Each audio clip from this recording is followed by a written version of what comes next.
और अगली खबर भी क्राइम की दुनिया से जुड़ी हुई है। दरअसल दाऊद इब्राहिम गैंग का सबसे बड़ा दुश्मन माने जाने वाला दिल्ली के हाई सिक्योरिटी जेल तिहाड़ में जेल नंबर 2 में बंद छोटा राजन, जिसे बॉम्बे हाईकोर्ट से बड़ी राहत मिली है। बॉम्बे हाईकोर्ट ने गैंगस्टर छोटा राजन को जया शेट्टी हत्याकांड में जमानत दे दी है।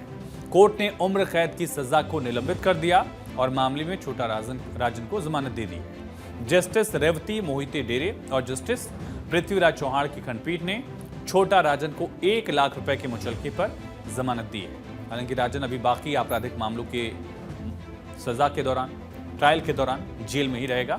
फिलहाल वो जेल से बाहर नहीं आएगा, भले ही राहत मिल गई है। इसी साल मई में एक विशेष अदालत ने होटल व्यवसायी की हत्या के मामले में छोटा राजन को दोषी ठहराया था। उसे आजीवन कारावास की सजा सुनाई थी। राजन ने सजा के खिलाफ बॉम्बे हाईकोर्ट में अपील दायर की।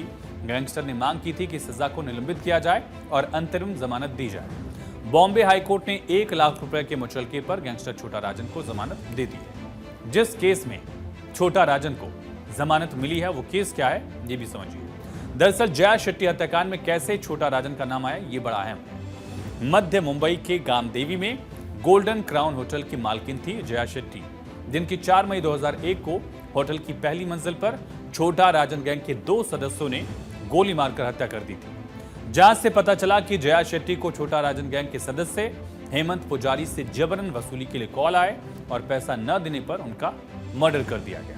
गैंगस्टर छोटा राजन वरिष्ठ क्राइम रिपोर्टर जेडी की हत्या के जुर्म में भी तिहाड़ जेल में उम्र कैद की सजा काट रहा है। पिछले साल सीबीआई अदालत ने छोटा राजन को मुंबई के प्रसिद्ध ट्रेड यूनियन नेता डॉक्टर दत्ता सामंत की हाई प्रोफाइल हत्या की साजिश के आरोप में भी बरी कर दिया था, जिनकी 1997 में यानी करीब आज से 27 साल पहले गोली मारकर हत्या की गई थी। अदालत ने उसे ठोस सबूतों के अभाव में बरी किया था। अदालत ने कहा इस मामले में डॉक्टर दत्ता सामंत की हत्या की साजिश के संबंध में आरोपी के खिलाफ कोई भी सबूत रिकॉर्ड पर नहीं है। 16 जनवरी 1997 को डॉक्टर सामंत की पद्मावती रोड पर 4 लोगों ने उस समय गोली मारकर हत्या की, जब वो अपनी जीप में पवई से घाटकोपर जा रहे थे। मुंबई का मामला। हालांकि सन 2000 में इस हत्या के लिए 3 लोगों को दोषी ठहराया गया, लेकिन राजन का नाम इस मामले में वांटेड आरोपियों में शामिल था। छोटा राजन को पकड़ने के लिए पुलिस को कड़ी मेहनत भी करनी पड़ी थी, क्योंकि छोटा राजन हर बार किसी न किसी पैंतरे से बच जाता था। लेकिन 2015 में छोटा राजन एक कॉल से पुलिस के ट्रैप में फंस गया। दरअसल छोटा राजन हमेशा वीआईपी नंबर से कॉल करता था, लेकिन उस दिन उसने व्हाट्सएप के जरिए अपने एक नजदीकी का हालचाल जानने के लिए कॉल कर दिया। इसी कॉल को सुरक्षा एजेंसियों ने ट्रेस किया, टैप किया और एजेंसी अलर्ट हो गई। फोन पर राजन ने कहा था कि वो ऑस्ट्रेलिया में सेफ नहीं है, इसलिए जल्द ही यहां से वो निकल जाएगा।